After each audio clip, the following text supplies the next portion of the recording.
breakfast or lunch. It was Sunday. I never got up early on Sundays.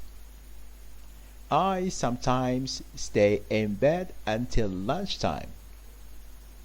Last Sunday I got up very late. I looked out of the window. It was dark outside. What a day, I thought. It's raining again. Just then, the telephone rang. It was my Aunt Lucy. "I've just arrived by train," she said. "I'm coming to see you." "But I'm still having breakfast," I said. "What are you doing?" she asked. "I'm having breakfast," I repeated. "Dear me," she said.